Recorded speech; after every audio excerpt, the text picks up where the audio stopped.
অনেকবার বলা হয়েছে, এটা ইউসুফ ভাই ওনার ইন্ট্রোডাক্টরি রিমার্কসেও বলেছেন, রাজ্জাক ভাইও বলেছেন যে এলডিসি গ্র্যাজুয়েশনের জন্য আমাদের প্রিপেয়ারনেসটা খুব জরুরি।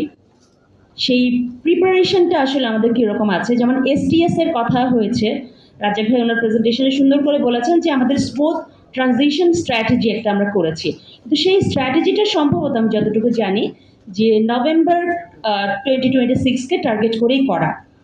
তো সেই ক্ষেত্রে আসলে সেই স্মুথ ট্রানজিশন স্ট্র্যাটেজিটা নিয়ে আর সরকারের ওরকম কোনো কার্যক্রম আমরা দেখিনি, যেটাকে রিভাইজ করা দরকার কিংবা কোনো ক্র্যাশ প্রোগ্রাম দরকার কিনা।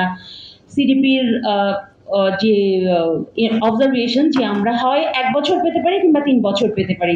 1 বছর পেলে আসলে আমাদের কোনো লাভ হবে কিনা কিংবা কিভাবে আমরা ক্র্যাশ প্রোগ্রাম যেতে পারি, সেক্ষেত্রে আসলে মিনিস্ট্রি অফ কমার্সের আমরা সেরকম উদ্যোগ দেখিনি।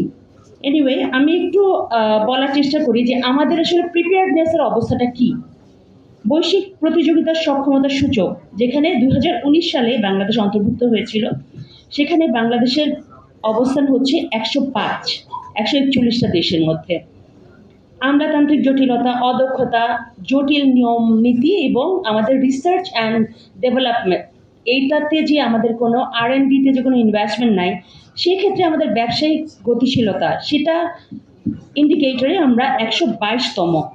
পণ্যের বাজার সক্ষমতায় 119তম। এবং রাজ্জাক ভাই ওনার প্রেজেন্টেশনে বলেছেন যে আমাদের এফডিআই সিচুয়েশন আসলে কীরকম।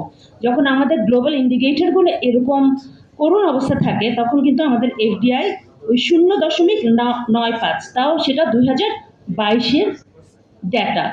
তো রাজ্জাক ভাই, আমার মনে হয় যে এখন এই 23, 24, 25, 26 এটা যে কতটুকু নিচে নেমে গেছে সেটা ভেবে আমার নিজেরও ভয় হচ্ছে।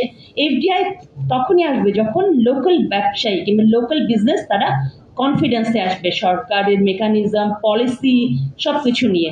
পলিসির কথা বলতে গেলে আপনারা জানেন যে জুনের 11 তারিখে আমাদের একটা জাতীয় বাজেট পেশ করা হয়েছে, যেটা জুনের 29 তারিখে 30 তারিখে পাশ করা হয়েছে।